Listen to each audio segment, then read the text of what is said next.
The Instructor podcast with Terry Cook, talking with leaders, innovators, experts and game changers about what drives them. Welcome to the Instructor podcast. This is a show that continues to help you become an even more awesome driving instructor and, of course, run a better driving school business. I am your ever delightful host, Terry Cook. I'm delighted to be here, but I'm more delighted that you have chosen to listen, because today we are continuing our In Conversation series with the third installment, as I'm joined by the wonderful Diana Todd. And we are talking women in the driving instructor industry, a topic Diana specifically requested to talk about. So hopefully you'll enjoy this one. But just before we get stuck in, I want to point you in the direction of the Instructor Podcast Premium.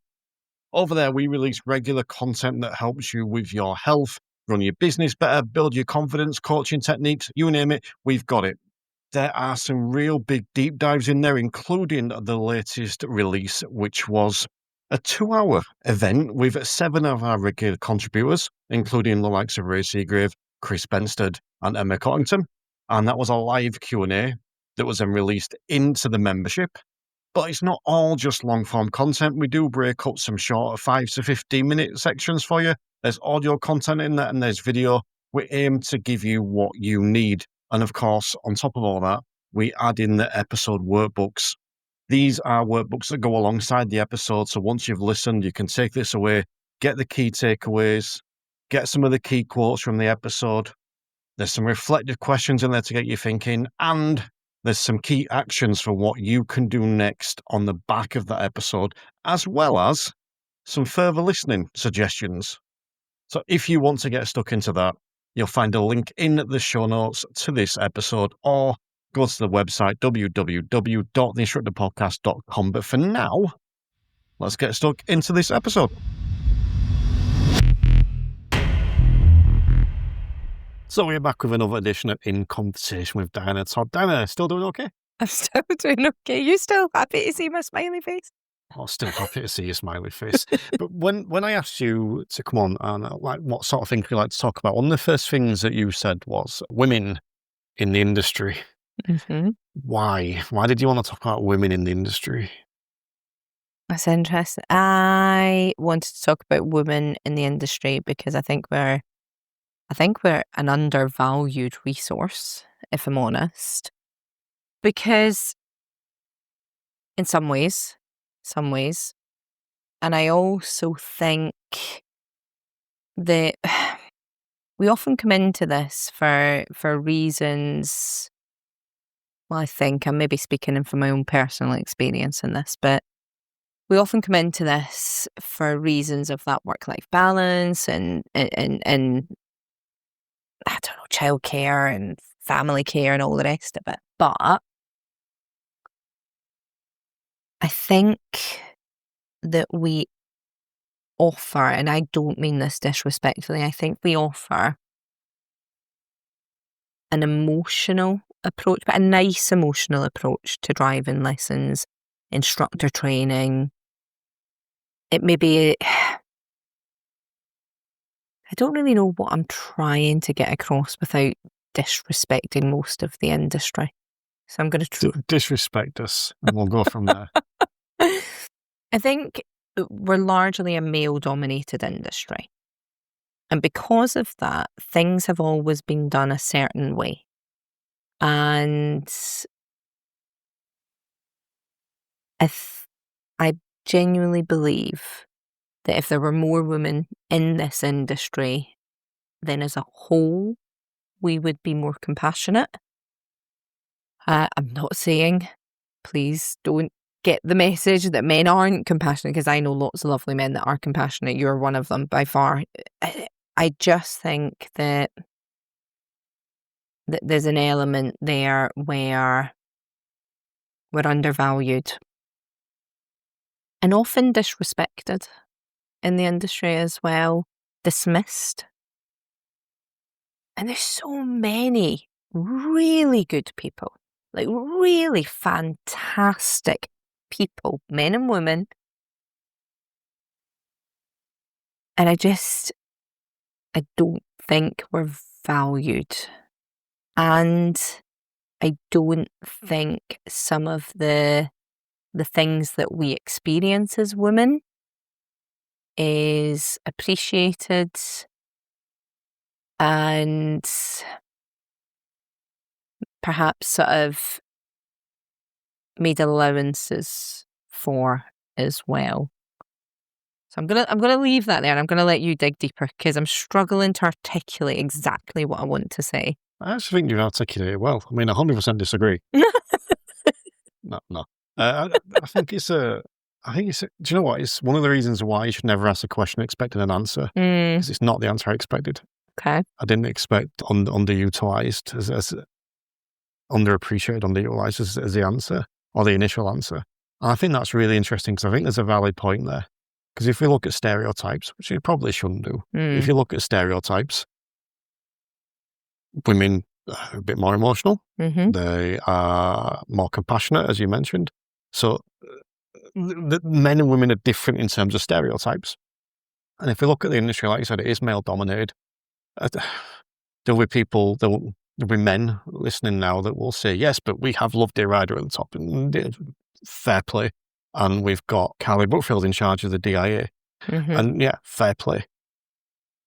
I think that's exception to the rule, possibly, but then there's 2 exceptions, so I'm not sure.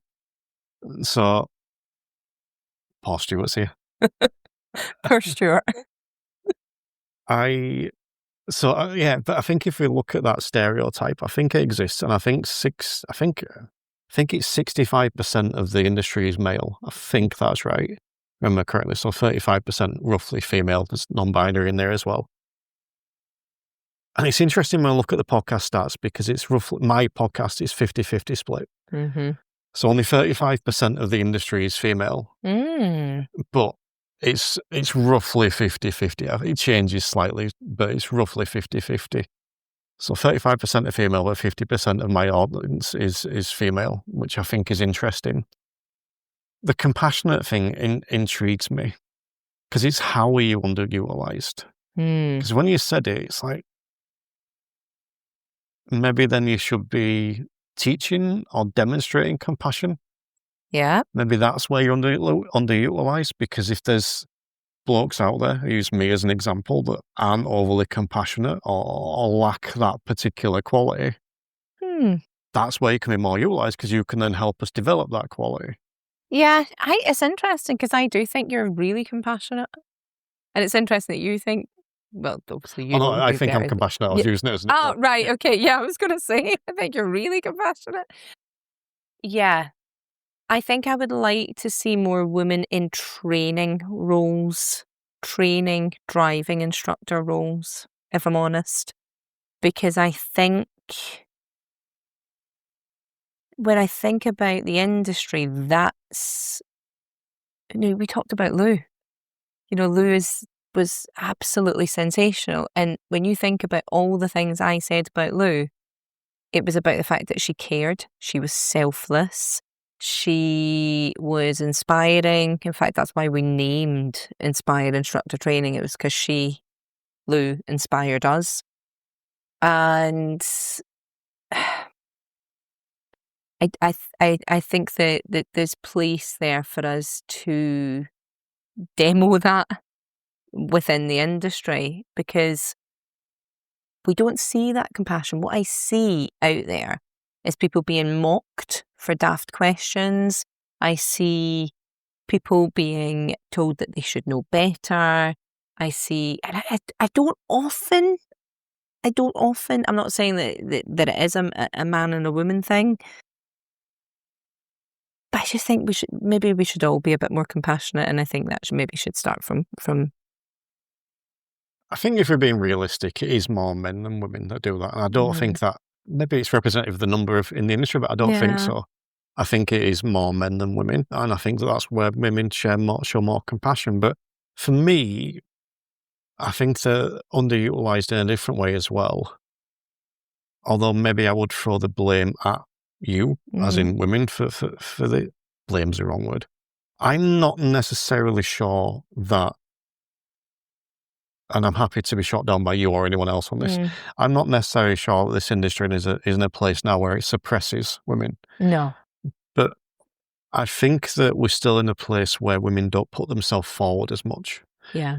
And I can use this podcast. I'm going to use you and Phil as a prime example, actually. Phil, a large number of times, has come to me and said, I'd love to come on and talk about this. I've got an idea. Let's do this. How many times have you asked to come on the podcast? Never. Right. Is that because you don't want to come on? No. So this is a perfect case study then. Why haven't you asked to come? I love that. I haven't asked to come on, one, in case you said, no thank you. Two, I don't like to bother people. I don't like to bother people. Yeah. Three, I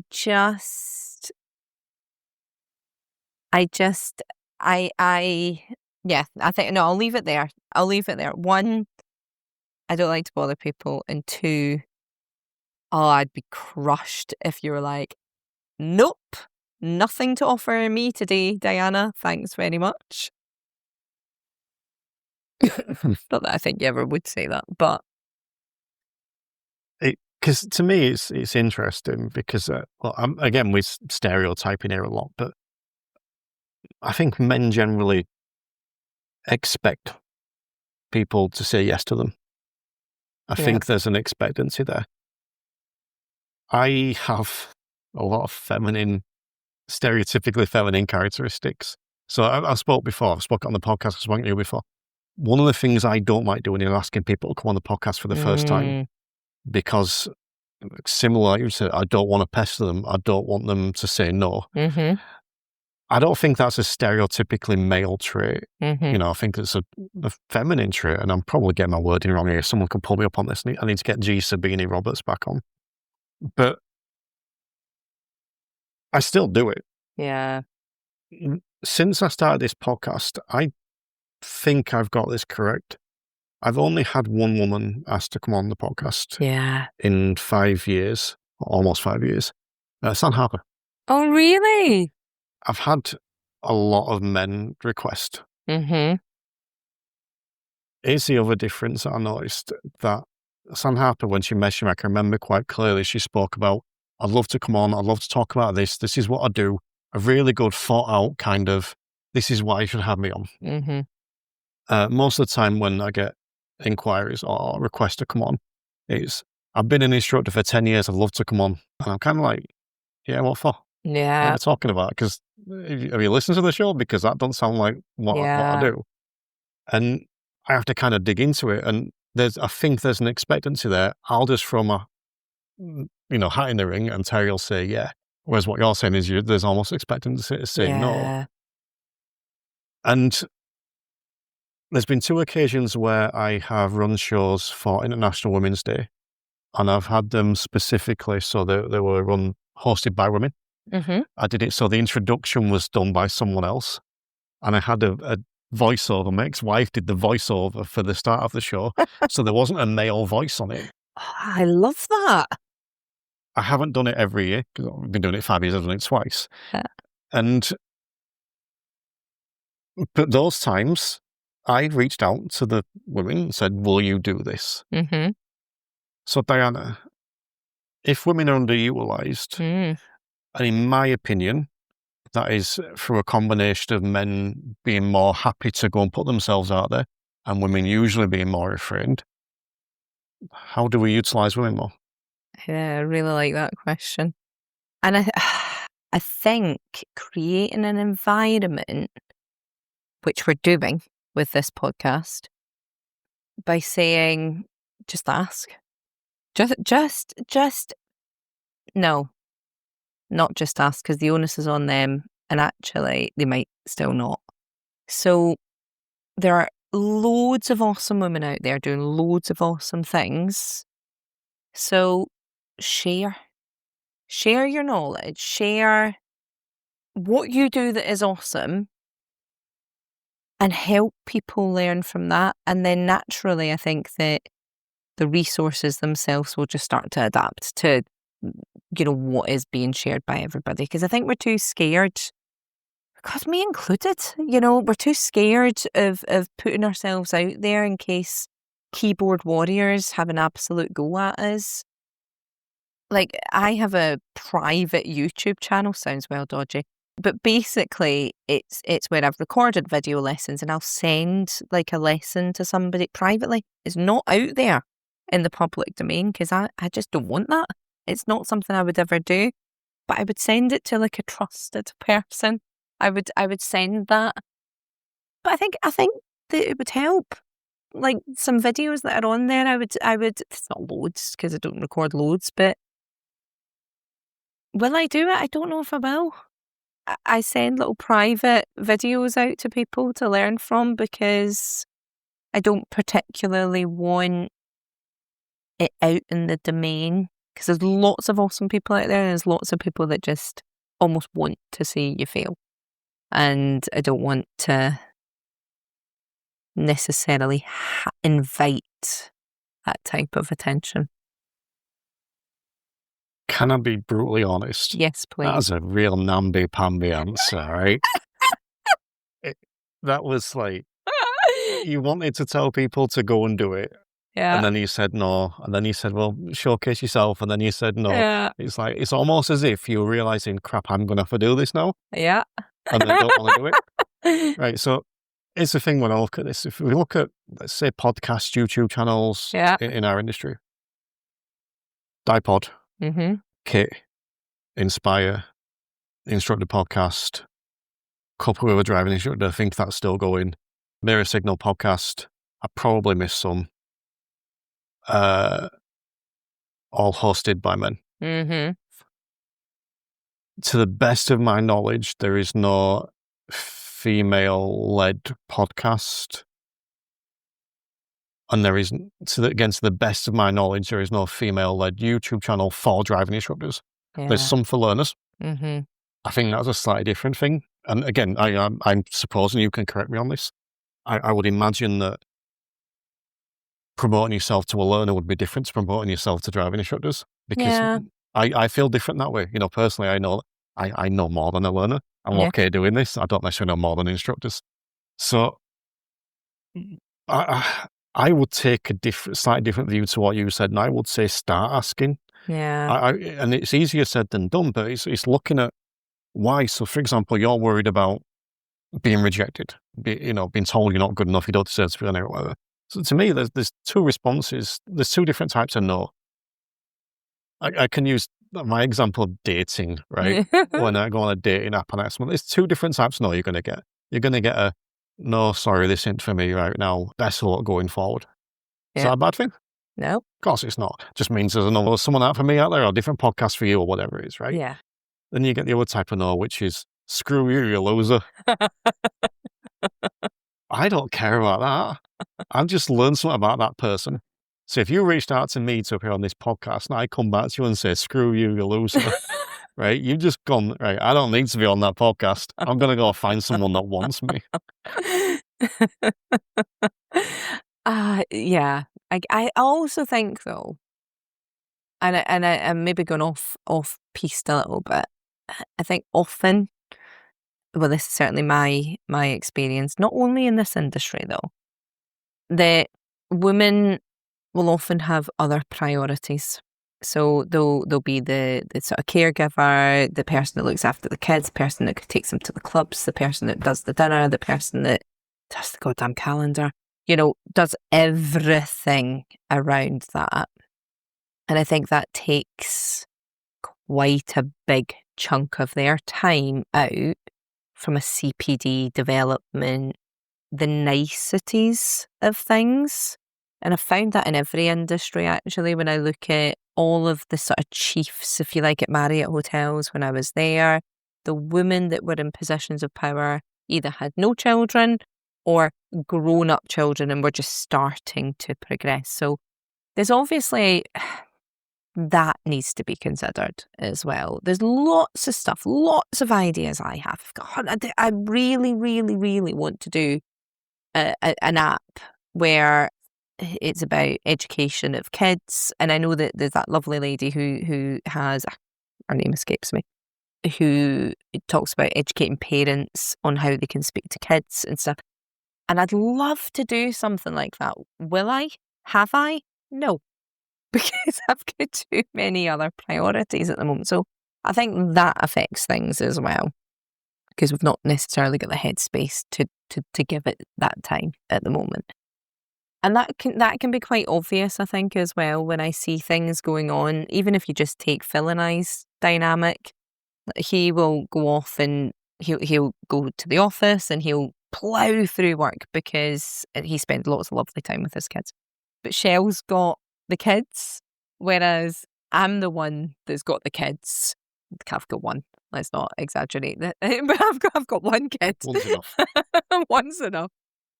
But it's me doing the thinking for that as well. And it's not to take away from poor Stuart. He does his bit, absolutely. But I think it's the forward planning, the thought processes, what's for dinner, what's this, what's that, all the rest of it. And I think that takes some brain space that possibly impacts then your development within the industry or any role that you have. I think that's really interesting. And as a bloke, I don't see that, because I'm not a woman. And also I don't have kids and I'm single. I think I'm still single. That's that's something I need to consider. But I've completely thrown myself now. But yeah, that's really interesting. So I think that then that there's two things going on there. I think that we've got that aspect of women not asking for the variety of reasons, some we cover, but then we've got what can we do and what should we be helping as men, and it's so what I'm about to say, I think actually annoys some people.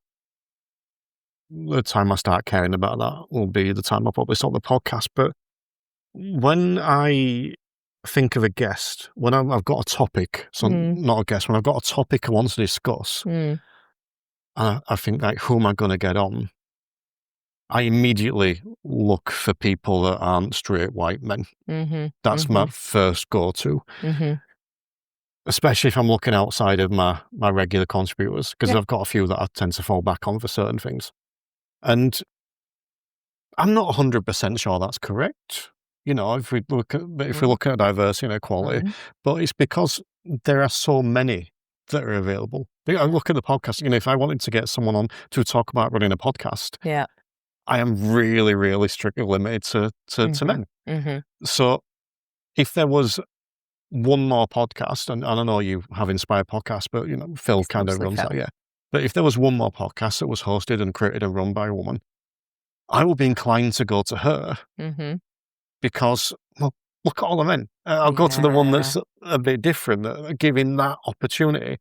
So do you think, and I think this is tricky to answer, maybe it's not, maybe I'm overthinking it. Do you think that people in the industry, I include myself in this, when we're looking to provide an opportunity as a guest, as a speaker, as a presenter, should be specifically looking to include women, people from different backgrounds, diversity, or just purely going on best for the job, if you like? That is a difficult one to answer, because I am very much of the mindset best for the job, if I'm honest. However, I think that there's certain people that don't get presented opportunities to because of their gender, their sexuality, or their race, or whatever, or even the country that they're from. So I think that has to be blended. I think that there needs to be a best for the job, whoever that may be. But I also think we have to extend opportunities out with that to people that might be the best for the job, but they've just never been given the opportunity to present that yet. And I think that really matters. That has to matter. That's probably like a wider environmental sort of statement, if you like, as well. And we're just taking a quick break from today's conversation to tell you about the Instructor Podcast Premium. If you're enjoying these chats and want to take your development even further, Premium is where you'll find over 200 hours of exclusive content, everything from 5-minute quick wins to deep dives and 3-hour expert sessions.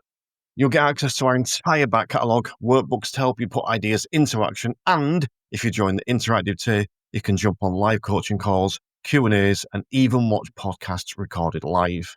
It's all designed to help you become an even more awesome driving instructor and run a better business.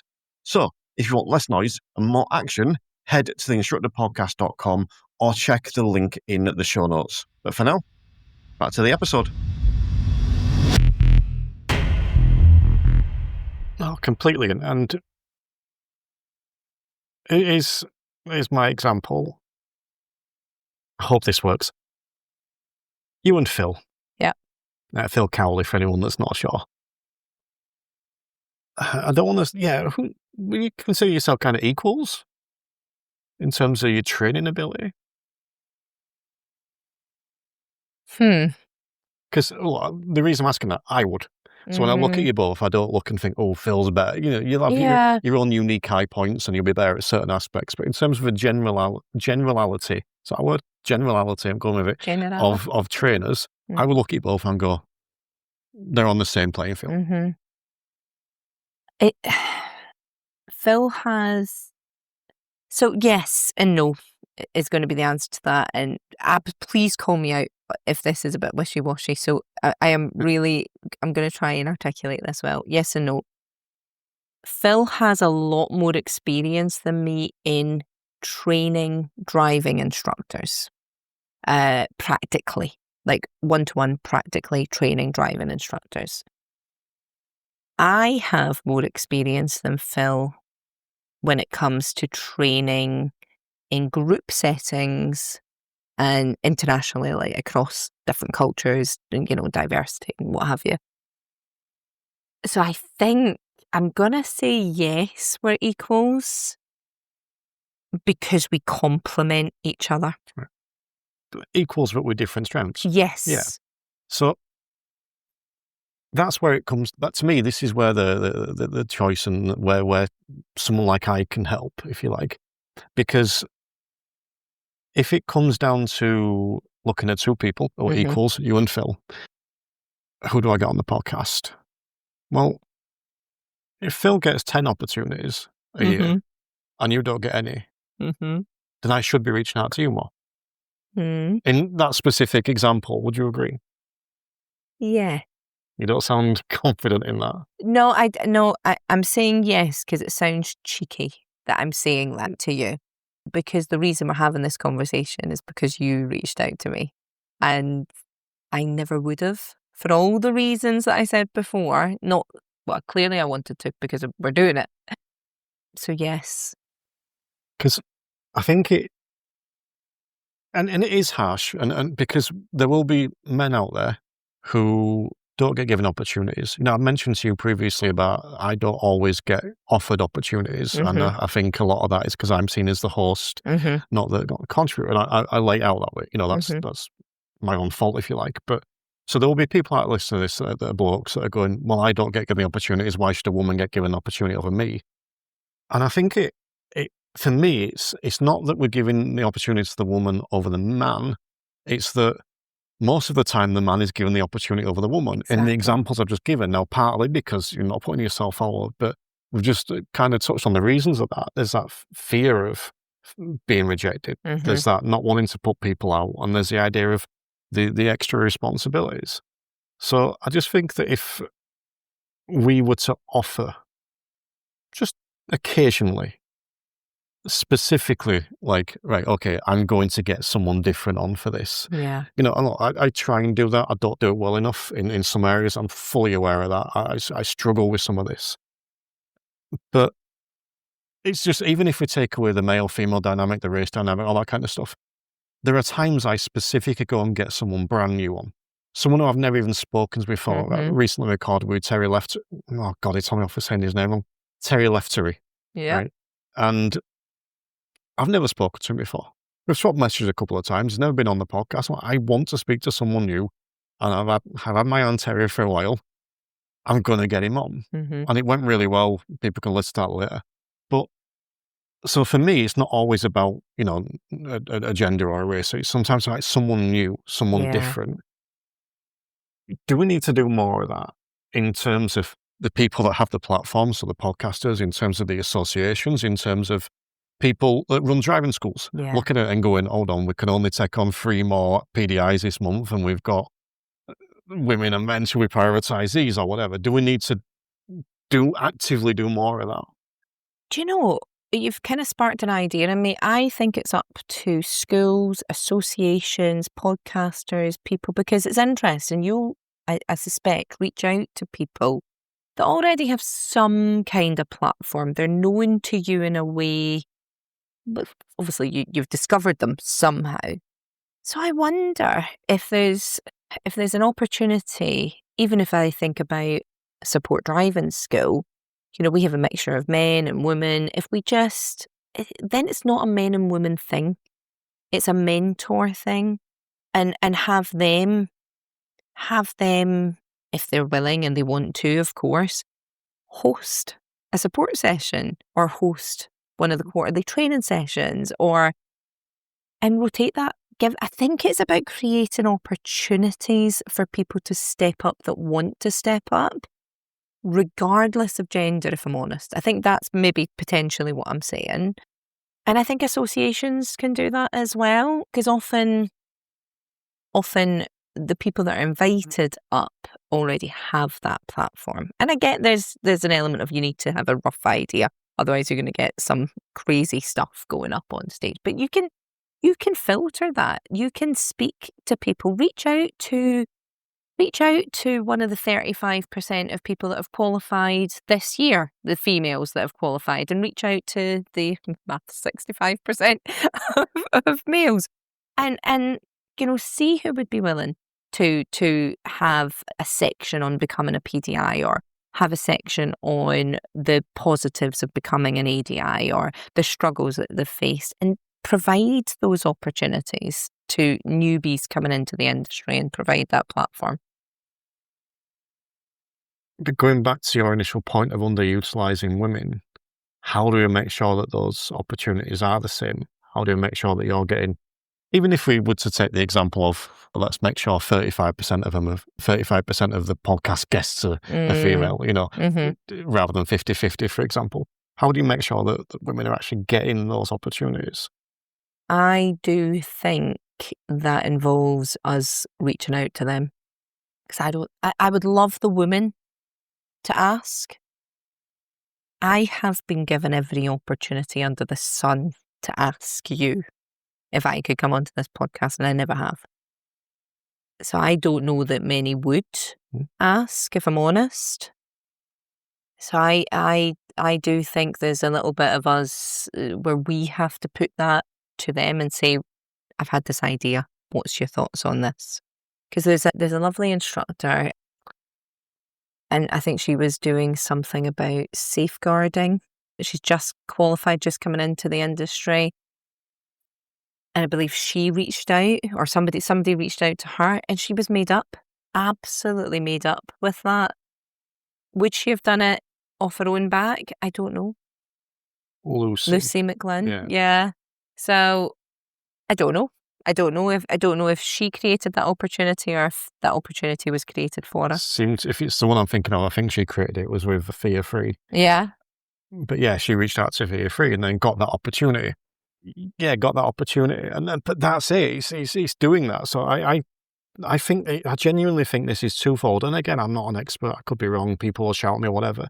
I think that we need to reach out to the people that aren't great at reaching out. Yeah. I think that we do, because I think that the more people that see, if you see, you can be it. That used to be the thing, that if you can see it, you can be it. Yeah. So the more female instructors that see female podcasters in charge of associations like Carly Brookfield, in charge of the DVSA, maybe not the best thing to aspire to, but love Dear Rider. The more see them at in different committees and on YouTube videos and on Facebook Lives, and this is where you do a good job, because you do that stuff. You do lead by example in your own stuff. The more that you can do that, it's going to give more people a strength, but also us as whether it's male, female, non-binary, whatever, to make sure that we're offering some of those opportunities to other people. I do think that's important.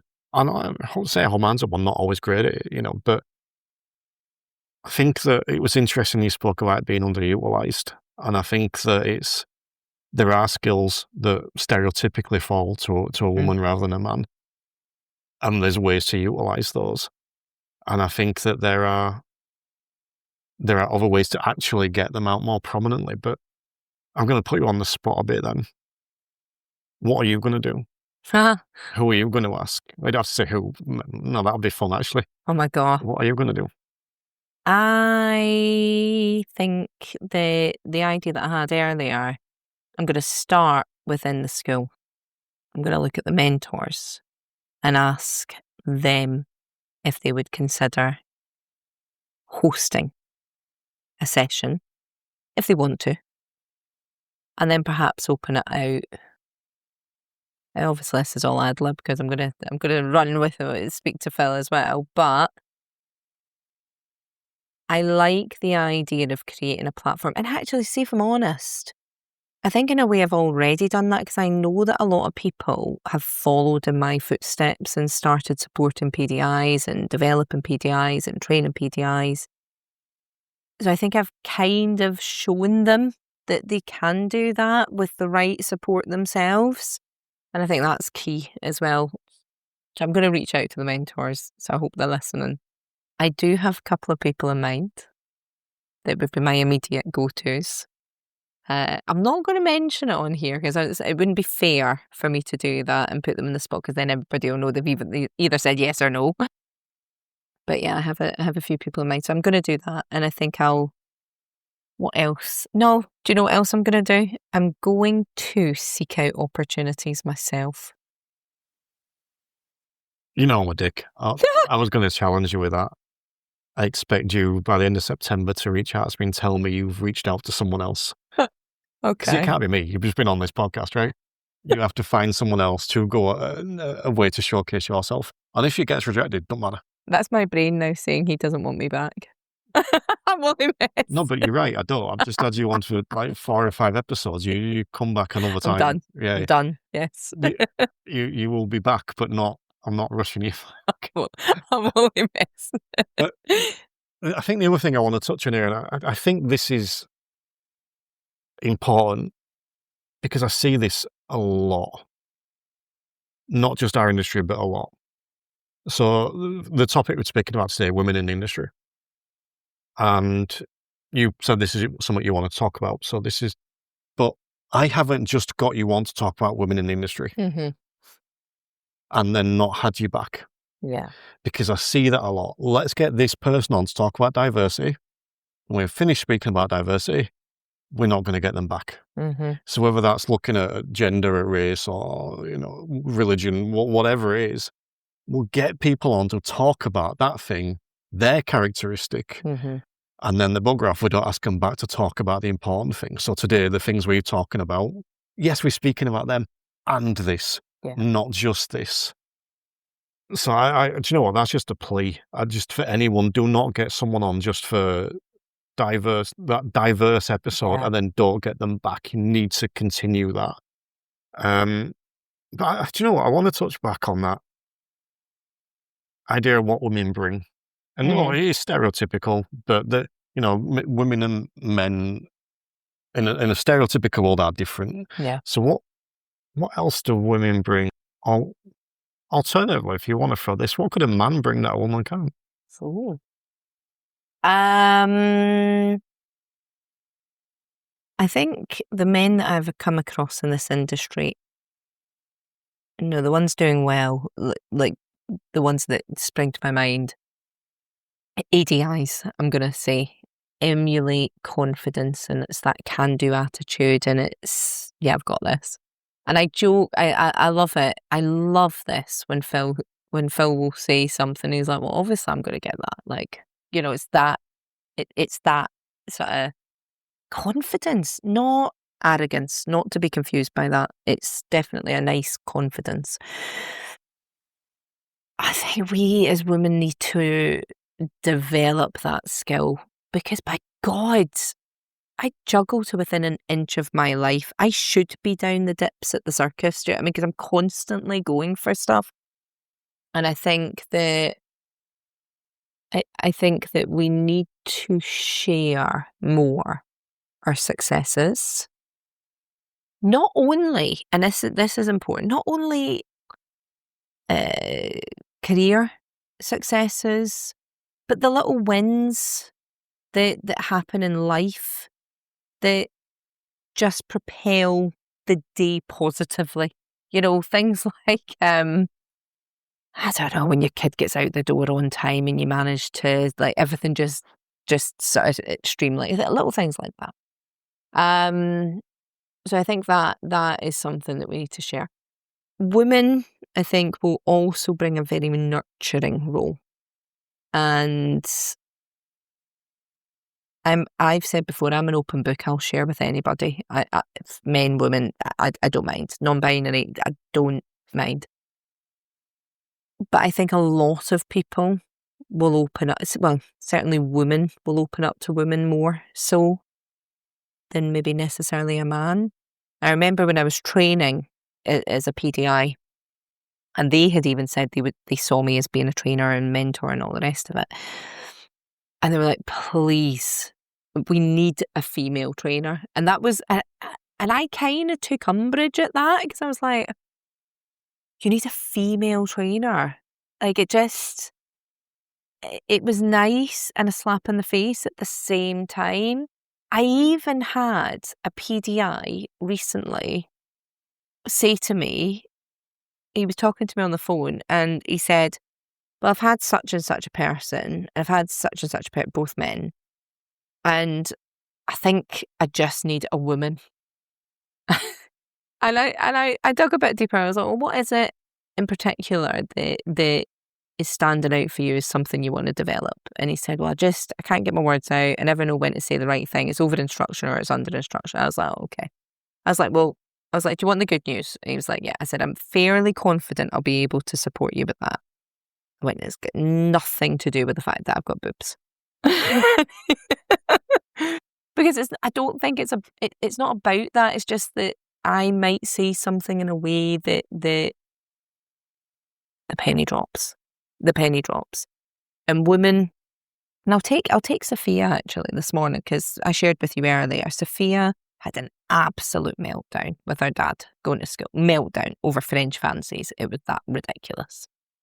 And Stuart and her were absolutely butting heads. And I promise you, there was an ego there and there was an ego here. And this is why they were butting heads. And because I wasn't part of that environment, I was able to come in and just ask Sophia a few key questions that just calmed the situation down. Absolutely. And that's at that moment, at that time, at that minute. I'm not saying that I'm the sort of the caregiver and he's the tyrant. That's not what I'm saying. I'm just saying because I was out of that. And I just think if you look at the industry, there's not an awful lot of female trainers being recognised out there as much as they could and should be. And I'd like to give them the opportunity to share.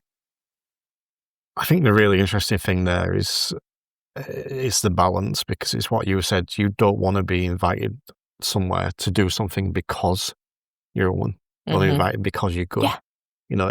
Just imagine me asking you to do this today. Oh, by the way, I want to come and spend 5 to 6 hours with you, but only because you're a girl. Yeah, exactly. And that goes back to what we said before about that quality. It shouldn't be the man is an A star, the woman is a B, so we get the woman. Yeah. We get the 2 A stars and pick which we're picking and why. Yeah. And as much as, sometimes that'll come down to personality, and that personality's characteristics. So do I want the compassionate person? Yeah. Or do I want and again, stereotypical, the woman's going to be more compassionate, the man's going to be more forthright and direct. Not always, and it depends on the person. I cover both of those spaces quite well. But like, even when we look at learners, again, stereotyping, but lads, 17-year-old lads will often get in the car believing they can drive. There often isn't the self-doubt that it's just, well, I can do this. Yeah. Because lads, I'm a lad, I got told, you can do anything you want. Yeah. And grow up and be anything you want. Whereas women, it's a bit more reserved, and we'll get the female learners in the car and they don't believe they can do it. They're scared. They haven't had that same reassurance that they can do what they want in life. Mhm. They're a bit more pigeonholed. Again, not everyone. I feel like I've caveated that way too much on this episode. Just accept going forward that it's not everyone, but we see it there. Yeah. So it's gonna roll over going forward. So yeah, open invite now. Anyone can ask to come on this podcast. I encourage everyone to ask. I will reject a lot of you because the topic might not be interesting. And look, I should also clarify actually that whenever I reject people, it's not reject permanently. It's reject for that For thing. that reason, yeah. Because you may not fit in, but and I've had it before where I'll come back to people in a year's time and I'll say, do you want to come on? Yeah. And it's because I've got now something that works. So yeah, the other thing I wanted to ask you about, the juggling aspect. Like you said, you've got the roles that are traditionally filled by a woman that you fill a lot of, potentially. How do you juggle everything? How do you? Yeah. I also think that there's an awful lot of pressure keeping up with the Joneses, if you like, with social media and doing flipping activities here, there, everywhere, and goddamn birthday parties and all sorts. I prioritise. I think over the summer holidays I indulged myself a little bit just with the family. But I enjoyed it. I really enjoyed it. So I did indulge. I think it's the balance where I work my backside off over the summer holidays because it was that whole play hard, work hard thing, but play hard is now going to girly pop with Sophia and not necessarily out clubbing or whatever. I've So always preferred girly pop to clubbing. yeah, honestly, I ended up on stage. Did you see it? Singing, dancing. did. It was It was impressive. best time of my life. So you put yourself on stage singing, I know. but you won't message someone to go on I a know. podcast, right? Okay. Yeah, I know. Well, to be fair, I didn't know what I was volunteering for. So there was no rejection piece there. I just put my hands up because I thought it would be fun for Sophia. And poor Sophia, though, got given a song that she didn't know and choked on stage. But apart from that, she was good. But it's constant balancing act. So, for example, I knew that we had this time set out today. I know that either side of this week, I have some fun activities with Sophia. I made sure to plan all the meals, so everything was done. And I think it's trying to be organised. Lists are my go-to. Like I've got umpteen different lists. I really need to consolidate that. I think there's too much noise sometimes in my head where I'm like, oh my God, I need to do this, I need to do that, I need to say this, I need to do that. And sometimes the balls drop, sometimes they drop. We spoke earlier about credit, and I hope that I've got enough credit with people to be forgiven when those balls drop, whether that be my husband that forgives me, whether that be my daughter, fingers crossed, because she did not get those French fancies this morning, or whether it be the PDI that I've had to delay a training session with. I'm looking at stuff and it's almost just weighing up what, when and how I can do stuff. I tend to look at that holistically over the week, sometimes the month, sometimes even 3 months in advance, because when we were looking at doing the support train the trainer course, we did it during the summer holidays to facilitate actually a couple other requests to do so. But that was a balance in my head because I thought summer holidays, it's okay. I'm not taking time out of when I don't see Sophia when she's at school. I would have spent all that lovely time with her. So it's things like that. There's constantly a juggle in my head on what I can do, and then couple that with driving tests and commitment to the learners and commitment to the PTIs, and got to be a wife now and again as well. So with a lot of juggling is the short answer. So if there's someone listening to this now, if there's a woman listening to this right now that is struggling to juggle, is worried about putting herself out there, that is concerned that if she messages someone, they're going to get rejected or insulted or put them out. What do you say to them?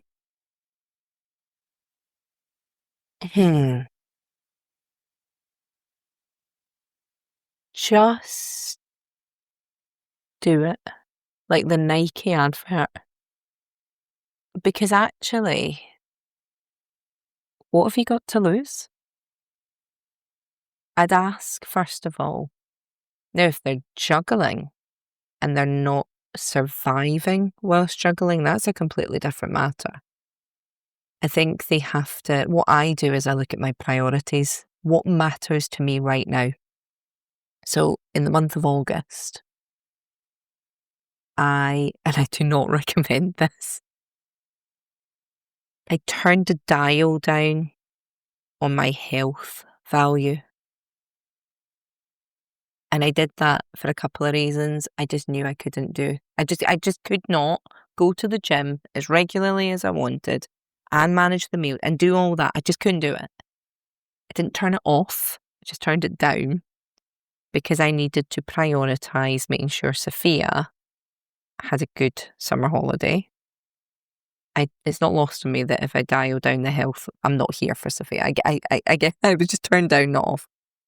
And obviously we had support in the driving lessons and the instructor. So I think it is okay to tweak the dials slightly.